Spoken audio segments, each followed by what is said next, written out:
Hey all, it's John, and welcome back to my layout. It's late December 2018, and it's been about a year and 10 months since my last layout update. At the time of my last update, there was pretty much nothing in here besides just a tad bit of bench work on the left side, and the building itself, interior-wise, was finished. Ready for a layout, pretty much, but nothing was really in here. A lot has changed since then, as you can probably tell. And I'll give y'all a little bit of a tour towards the end of the update. But what you're looking at now is the first half of my helix that goes up from my first level, which is just staging, to my second level, which is the first actual level of the seniorized portion of the layout. When I started this layout, I think I was a sophomore in high school, and then 3 years later I'm a freshman in college now. And this layout's definitely been a learning experience for me, as I've done pretty much the entire thing by myself, learning as I go. The helix is built by myself. All the bench work in here, minus some, was built by myself. All the wiring was by myself. I'm pretty proud of what I have so far, and a lot has changed since then, if I haven't said that already. But anyways, enough rambling on. I guess I'll go ahead and show you all what's been done so far. So I guess the best way to start a tour of what all has changed would be to show some of the decor and explain how the layout room's decorated. Everybody loves to decorate their train room, don't they? So normally there's a picture above those little hooks there, and of course that went off to college with me, and there's my this year's calendar that the CSX employees get. And on the right end of the building there's a Lionel canvas painting and some different railroads hard hats. There's two S&NA hard hats on the left, and the orange one's a CSX hard hat, and then the full bill on the right is a Norfolk Southern Maintenance Away hard hat. So the back of the building's a little bit sparse, just because there's going to be layout there. This is a TV I got for Christmas last year. It's mounted there right now, but I think we're going to mount it on one of those cross members that's actually right above the camera that you can't really see, just because there's going to be layout going there, and that's some scenery I could put there instead of it just being open. Then on the left end of the building, there are 4 porcelain signs, which I got at a train show in Manchester, Georgia a few years ago, and then another Lionel canvas print that I got a couple of years ago for Christmas. Moving on to the left, the last decorations I got in here are a brand new Norfolk Southern vest and a used CSX vest. And I don't wear these, obviously. I'm not one of those rail fans. They just kind of stay in here, since this is a CSX layout with a portion of NS operations. I thought it might be appropriate just to have those in here. It's kind of a cool little thing. Then to the left is a early CSX first aid kit. And pretty much everything's still in there and it was original. And then there's the door again, and we're back where we started. So now we'll begin the tour. I guess the most appropriate place to start a layout tour would be to start where the trains start. So this empty area here, there's nothing really here up now as far as trains go. With the 3 tracks that you see in the middle, those are my engine facility tracks, and everything down here is going to be pretty much bare bones, no scenery, nothing like that. But these 3 engine tracks go off to the left here. You can kind of see the south ladder of my receiving yard, and they tie in right over there to one of the yard leads for northbound trains. And I'll go ahead and move you all over there and we can continue from there. So moving on over here, where the engine tracks tie into the north yard lead, or the north fording lead. I don't know exactly what I'm going to call it for.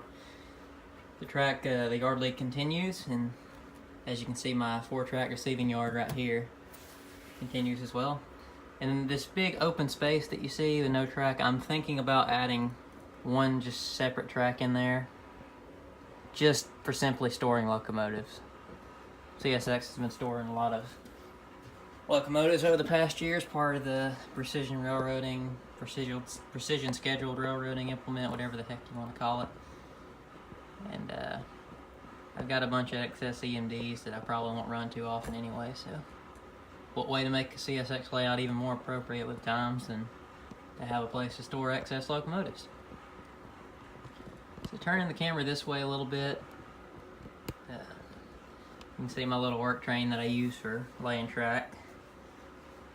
That blue Diffco dump car down there carries new rail joiners, and then the orange one carries new spikes, and the first gondola carries rail cutoffs and scrap wire and stuff like that, and then that last S&NA gondola carries scrap ties. Then there's just a caboose for good measure. So might as well tell you what you're looking at here.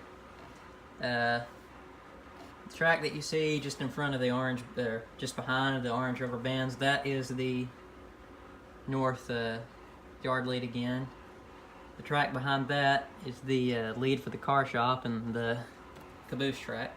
You can see the car shop back there and the line of cabooses, and then the track in the far back is the main line.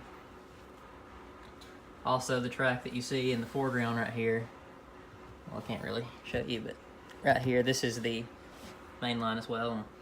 It dog bones around at the other end, and we'll show you that. So we're going to go ahead and move on down a little bit. So coming on down, you can see where the north yard lead comes down onto the north ladder of the receiving yard. You can see the set of crossovers here in the foreground coming off the main line. Here's my caboose collection and my car shop, and there's a few cars in the shop as well as some outside the shop. And that 1943 there, that's actually a friend of mine's that I just finished doing some work on. It's going to be going home tomorrow, actually. But I'll go ahead and say I'm going to have one of my own. Moving this way, the back of the car shop, that's where I store my work train, my actual 80s era work train, as well as some various maintenance equipment like that Conrail ballast caboose and that Jordan spreader back there. And you can see that black propane car that's sitting outside the back of the car shop. It's waiting on some parts as well. The track that's between the cars on the left and the work cars on the right, it has the Canadian National engine on the background. That used to be another lead for the yard, and I decided to take that out. You can kind of see where I pulled the switch out back there, and now it's just kind of a place for headroom for anything that's pulling cabs off the cab track from this end, and also the track that's immediately behind the 1943 there. That's a place to spot cars carrying parts for the car shop. I think these days stuff would come in by truck, but just for the sake of operational interest, I'm gonna have a boxcar spotted there during operation sessions. It'll swap out every once in a while. Then on the left side, that is the south ladder for my classification departure yard, or whatever you want to call it. So go ahead and move on down. Moving on down here, you probably can't really tell how the tracks are laid out just because there's some cars here, some trains. You know, even with a layout under construction, it's fun to run trains every once in a while, just with what track you got. But anyway, if we turn to the left here, there are 11 tracks from the track you see in the foreground to the very track you see at the back. The outermost tracks are the main line, and the 9 inner tracks are the classification and departure tracks. they are numbered tracks R01 to R09 from the outermost here to the innermost. And this layout's definitely not perfect, as I've said that I've kind of learned as I went on my way, and you'll kind of see a mistake I made as we go around to the back here, which maybe one day I'll change, maybe not. It works, so I probably won't, but we'll see how it goes. And the receiving yard, departure yard, if you want to call it, continues around and around and around. It's definitely eating a lot of track. So I'll go ahead and move y'all down so you can see where I had to make a change and where I learned from my mistakes, and then we'll keep going around. So the mistake I made was laying my receiving tracks, or I started laying my receiving tracks from the back wall towards the outside of the layout, as you can see where those cars in the very back are. And what I didn't realize is that radiuses get tighter if you lay them from the outside, or the inside to the outside, or outside to the inside, I'm not sure which. But anyway, I noticed that my radiuses were getting really tight back there, and so those tracks can't handle certain foot cars, but they will handle most cars that I will be running, so I'm not sure if I'll fix that or not. But I corrected it by laying my receiving tracks from the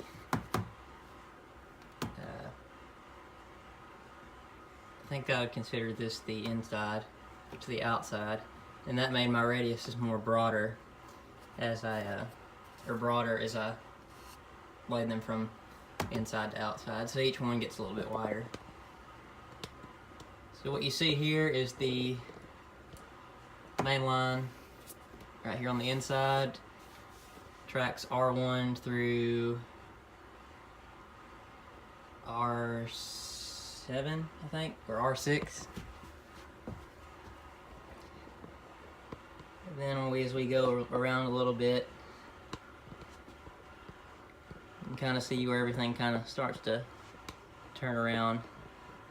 Right there, track R1 ties into track R2. It's the shortest one, and that's probably where I'm going to stage locals, or where I'm going to keep my work train if it's being used. I'll go ahead and show y'all what over there looks like next. Starting over here in this corner, going back around, you'll see the main line in the foreground here starts to make its loop back around towards the back. You can see the ladder for tracks R5 through R9.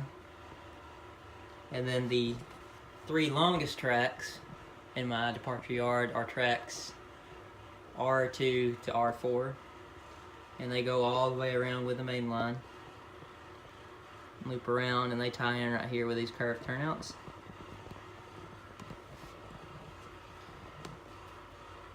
And then right here is a little scrap industry that I made. There's one in real life at the yard I'm modeling, but since I'm kind of crammed for room, I can't really put it where it would be in real life, and I also can't really build the yard how it is in real life as much as I'd like to. I had a track plan and everything for it, but I just found out that I didn't have the room for it, which is perfectly fine. I've still got plenty of room for storing trains. But right here, this is where I'll store, or where I'll spot scrap guns and stuff like that. And then this little car that you see on the end of the track here is just pretty much a scenery object. It's got a destroyed covered hopper I got from a friend on a modified 40-foot bulkhead flat car that I got when I was a kid. And so it's not realistic, but it's fun and repurposes things from my childhood, so it's just a little memento there. But anyway, we'll continue following the main line as if we were going southbound. So southbounds would be on this foreground track coming out of the departure yard, and they would go on the foreground track all the way around and back that direction towards the car shop and all that. And I'll go ahead and move y'all down there and we'll show where it's going from there. You may notice my window unit air conditioner on the right. It's got a little bit of an issue that I'm going to have to get fixed before the heat starts coming back. But anyway, we'll move back down that way. So I'm actually going to change which direction we're going to be following the track just because it's a little bit easier to explain. So we're actually going to be going northbound along the main line, and the northbound main is behind those white trailers in that little hut there. So moving on this way, you're going to see 4 tracks. The foreground track is what used to be a loop that went under my Helix before I rebuilt it in its current state. But now it's disconnected on both ends and is used for simply just storing cars. It's excess track. I didn't feel like pulling it out, so I thought I'll just leave it just to store cars I don't use too often. The track behind the foreground track is the southbound main, and that switch there is just another sign of something I changed. That switch used to tie in to those tracks in the background there. That way I could really come out of the yard either way and go out the direction up the Helix, but the wiring and just how that was set up was just a little bit too complicated, and it still works for what I want, how everything's set up now, so that switch is just pinned in the open position, and it's just kind of a cool little feature that adds character, I guess. The track behind that is it's basically just a lead for headroom for when I'm drilling cars out of the receiving yard and classifying them. I can pull more out and classify more on a single cut, and that's why I just kind of dead ends there. But getting back on topic, the northbound main is the track in the background. You'll see that switches. Ignore the cord from a drill battery charger. There's a switch there and then another switch. The track in the very background is what used to be that loop on the other end, and that's also used for storing cars, and it runs behind the Helix and goes behind the chairs and dead ends on the other side. And you'll see that as we move up the Helix in just a moment.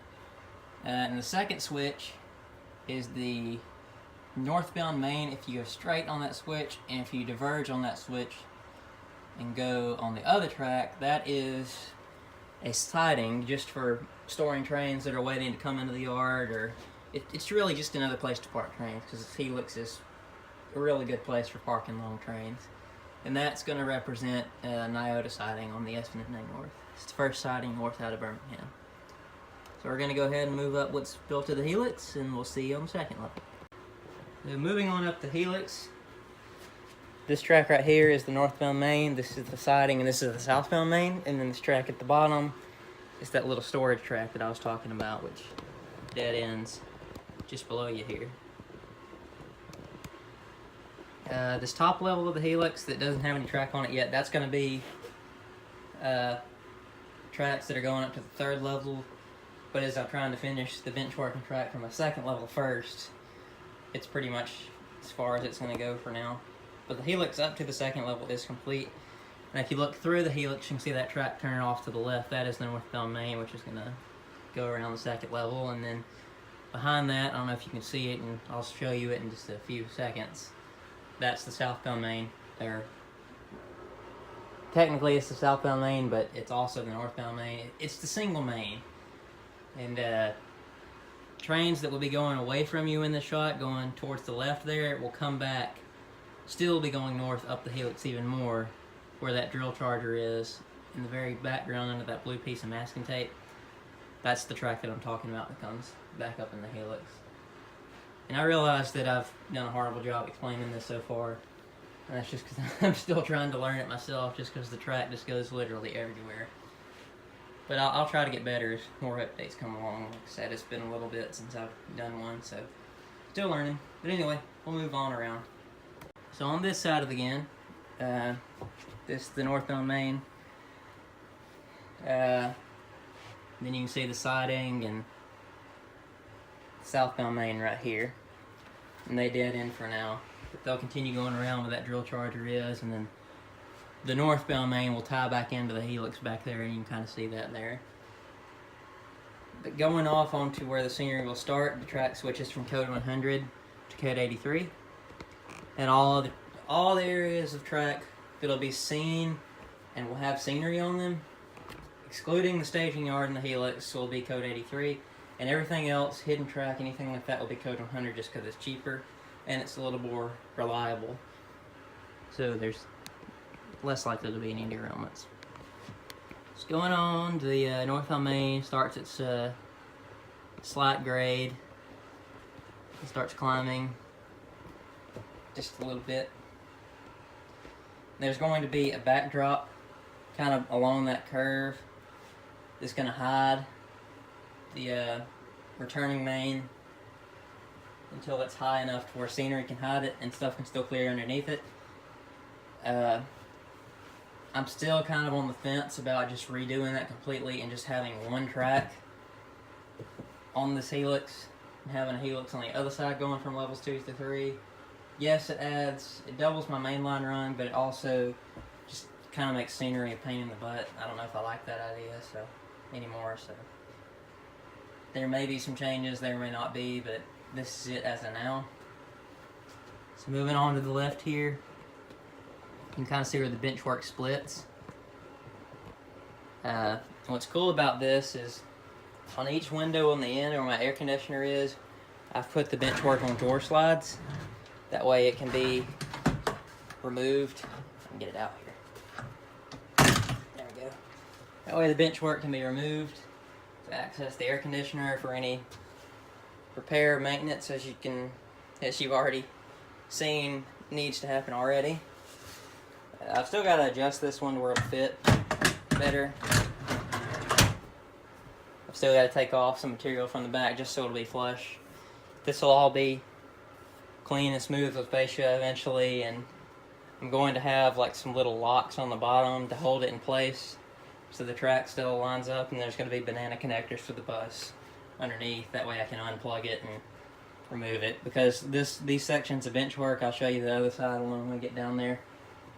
They're not ever going to come out unless there's something wrong with the air conditioner. So moving on to the left, still going north. There's the bench work, and continues along the back wall. We would be on the top of there where that space heater is. And then the piece of plywood that you see just along the top, that is coming back underneath. All that will be hidden eventually. So we'll go ahead and move on down that way. But the track that you see, or the cork that you see on the plywood just directly on top of the bench work, that's still going north, but going back the other way towards the helix. And then this top here is where we'd actually be following along. And this track that just kind of is really steep and comes off to the edge. In real life, Highway 31, US Highway 31 runs basically in the aisle right here. And the track is lower than Highway 31, and there used to be an industry across the highway.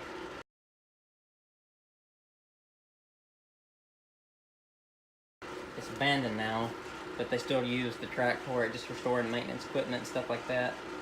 Ballast hampers, stuff like that. But the track is really steep. It's an extremely steep grade. And this is what I'm trying to represent here, and it's just kind of a conversation starter, I guess you could say. We'll go ahead and move further that way, and I'll show you some more. So there's a better look at that grade that kind of just comes off the side there, dead ends. At this point, that grade that climbs up to the level we're at now would have probably stopped back there about halfway between the far wall and where the heater is. Then on our left here, where this little mock-up grain elevator is, that's going to be Tyson Foods, which is a kind of a feed supplier, a grain supplier.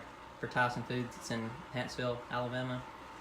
That's going to be an industry to switch. And there's going to be a couple more industries along the back there that are along the line, and the local that works out of Coleman in my area will switch those. The track below here, you see, what you're looking at here is the north end of Holmes Gap, and the stub end track is the helper pocket. In real life, the track's not set up like that, but again, just for space, I had to put it there. And also so there wouldn't be a switch hidden under the bench work for it. So that's one that's kind of like that. And those are number 8 turnouts there. And you can kind of see where the track kind of snakes back under and is going to run into the bench work. But right here, there's going to be a slit in the fascia to where you can access this, to where if you're working the helper, you know, you can get your hands in there and if anything happens. But for the most part, all this track is hidden underneath is going to be hidden. So we're going to move on this way. There's going to be a little bit of a scene block here as you move into Coleman, Alabama. And this is going to be where Coleman, Alabama is, right here, where that Code 100 turnout is. And that'll be a Code 83 switch eventually. But there's going to be the yard office in the background there, and the station that's there. And then the track, the cork that's on the far left is going to be for the west yard. And then the cork that goes off to the right back there is going to be for the east yard. And then there's going to be just kind of a beat up looking track that runs along the back there in dead ends, and that's where just some old cars that are used for storage sheds and stuff like that are, and where they shove empty hoppers that are used for maintenance purposes. Which I may throw up some pictures in the video just to show what I'm talking about, but if I don't, you'll see all that there eventually.